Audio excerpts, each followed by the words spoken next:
गलत गलत बिल्कुल। परमात्मा की इच्छा को हम तभी समझ सकते हैं जब हम इच्छा रहित हो जाएं। परमात्मा की इच्छा को तभी हम महत्व देंगे जब हम इच्छा रहित हो जाएं। अभी आपके ऊपर असर अपनी इच्छाओं का पड़ रहा है। सारा खेल आपके अंदर आपकी इच्छाओं से हो रहा है। आप देख रहे हो, आप देख रहे हो। आप सच्चाई से देखो कि आप मन और बुद्धि में तन्मय होकर इच्छाओं को कर रहे हैं या आप में कोई इच्छा है पर्सनल। हमारे भगवान की जो इच्छा है वो आप हैं। आप, सिर्फ आप। आपकी जो इच्छा है वो ये वासनाओं का खेल है। आप में कभी कोई इच्छा नहीं हो सकती। जो आप भगवान के अंश है ना, अमल हैं, अविनाशी हैं, चैतन्य हैं, नित्य हैं, सुख राशि हैं। आप स्वीकार करते हैं बात? स्वीकार करते हैं। सुख राशि में सुख की इच्छा कैसे हो सकती है? जहां सुख का अभाव ही नहीं है वहां इच्छा कैसे हो सकती है? तो इच्छा हुई जहां सुख का अभाव है। सुख का अभाव कहां है? इस शरीर में, इस मन में, इस इंद्रियों में। फिर आ जाते हैं बाहर संसार के भोगों में। अब इच्छा उस अभाव रहित स्थिति में जो इच्छा का भाव आया, जागृत हुआ कि मैं भोगूं, वो इस मन में तन्मयता होने के कारण, मैं मन, मैं बुद्धि, मैं शरीर, मैं स्त्री, मैं पुरुष। अब ये खेल चल पड़ा इच्छाओं का। मुझे ये चाहिए, ये नहीं चाहिए, ये सुखद है, ये दुखद है, इसे मान कहते हैं, इसे अपमान कहते हैं, इसे लाभ कहते हैं, इसे हानि कहते हैं, इसे जन्म कहते हैं, इसे मृत्यु कहते हैं। ये सब मिथ्या। अब इस मिथ्या को जब तक नहीं जान पाओगे तो सत्य को कैसे जान पाओगे? और सत्य को नहीं जान पाओगे तो आपको लगेगा उसी भगवान की इच्छा। जैसा प्रश्न उन्होंने सुनाया, फिर दंड मुझे क्यों दिया जा रहा है, फिर दुख मुझे क्यों दिया जा रहा है? तो फिर आप बंधे कहाँ हो? अगर आप, अब एक तो पक्ष एक, दूसरी बात, अगर सब भगवान की इच्छा से हो रहा है तो फिर दुख सुख किसको मिल रहा है? आपको। तो फिर इच्छा किसकी थी? फंस जाओगे, उत्तर नहीं दे पाओगे। अगर भगवान की इच्छा है तो फिर सुख दुखे समय कृत्वा लाभा लाभो जया जयो।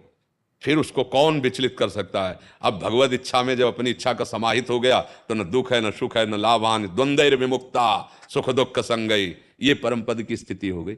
इसलिए अगर हम सावधान हो जाए तो हम सच्चे ज्ञानी बन सकते हैं। हम पहले अपनी इच्छाओं का दो विभाग करें, क्योंकि अभी भगवान की इच्छा तक पहुंच ही नहीं है। भगवान की इच्छा अगर आप पहुंच पा जाओगे तो अभी परमानंद में डूब जाओगे। उनकी केवल एक ही बात हुई थी, एको हम बहुत श्यामा, बस दूसरी नहीं। तुम्हारी एक ही बात होनी है, बहुत श्यामा में एको हम।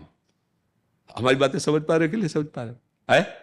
हाँ, जब सवाल छूट जाना होता है ना तो सूत्र से चलते हैं। हमारी इच्छाएं हैं और वही हमारी इच्छाएं बांधने वाली हैं, हमें दुख देने वाली हैं, हमें सुख देने वाली हैं। हम उनके दो विभाग करते हैं, एक गंदी इच्छा और एक अच्छी इच्छा, जिसको रामायण में कहा कुमति सुमति सबके उर राय। सुमति कुमति दो प्रकार की बुद्धि। कुमति माने गंदी बातें, गंदी इच्छा, गंदे आचरण। सुमति माने अच्छी बातें, अच्छे कर्म, अच्छी इच्छा।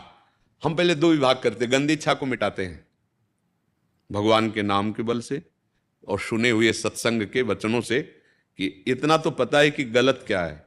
क्यों?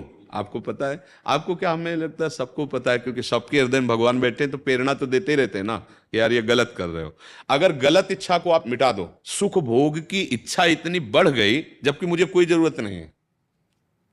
नेत्र से लेकर हर इंद्री तक ये मायाकृत है, इतना पता है।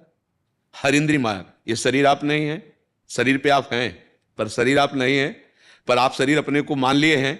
अब आपका देखना शुरू हो गया, भोगना शुरू हो गया, तो इसको पहले दो विभाग में कर लीजिए।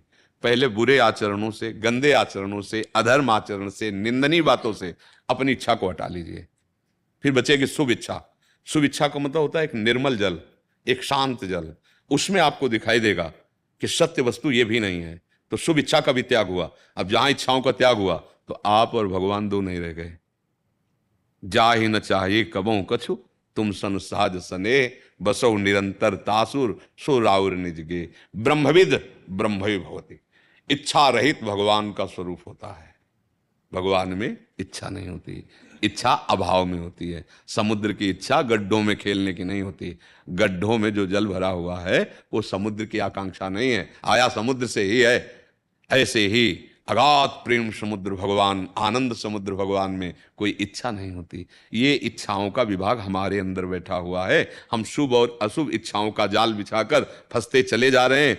अगर ये सब भगवान की इच्छा से हो रहा है तो भगवान ने गीता में निषेध क्यों किया, भागवत में निषेध क्यों किया, संतों की वाणी में बैठ के क्यों आपको रोक रहे हैं, आपके हृदय में बैठ के क्यों रोक रहे हैं, फिर कानून विधान, भारतीय कानून संविधान फिर दंड क्यों दे रहा है? क्योंकि सब भगवान की इच्छा से हो रहा है तो भैया होने दो। ऐसा तो नहीं है ना, एक विधान बनाया गया करो और एक विधान बनाया गया नहीं करो, और जब ना करने वाले से आप ऊपर उठोगे तब करने वाले से भी ऊपर उठ जाओगे। क्योंकि करना और ना करना ये दोनों अहम की धरा में, अज्ञान की दशा में होते हैं। अहंकार विमूढ़ आत्मा करता हमिति मन्यते, फिर वो परमानंद स्वरूप जागृत हो जाता है। तो भैया पहले इच्छाओं का विभाग करो, वो न ले जाओ कि भगवान की इच्छा से हो रहा है। नहीं तो फिर हम ये भी कह देंगे भगवान की इच्छा से कैंसर भी होता है, भगवान की इच्छा से दुर्गति भी होती है, भगवान की इच्छा से नरक भी होता है, भगवान की इच्छा से फांसी हो। तो फिर रो काय को रहे हो, फिर प्रश्न काय को कर रहे हो, समस्या क्या है?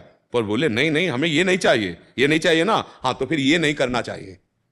अगर ये भोग नहीं चाहिए तो फिर ये कर्म नहीं करना चाहिए। फिर अच्छे कर्म करो, भगवान नाम जप करो, जिसलिए तुम्हारा मनुष्य शरीर मिला है। जब इच्छाओं का दमन हो जाएगा तब आप जान पाओगे कि भगवान का क्या स्वरूप है। कोई इच्छा नहीं। बड़ा भ्रम चल रहा है भैया, बड़ा भ्रम कैसे हम तुम्हें समझाएं। जैसे स्वप्न में नहीं होती, पूरी बाजार लगी होती, पूरे झगड़े झगड़े सब चलता रहता है, लेकिन जागो तो कुछ नहीं होता। ऐसा ये भैया, ये उमा का हूं मैं अनुभव अपना, सत हरि भजन जगत सब सपना। आप कुछ समझ पा रहे हैं जी? है नाम जब करोगे तो सही में समझ पाओगे। नहीं, ये बड़ी गूढ़ पहेली है, अध्यात्म मार्ग है।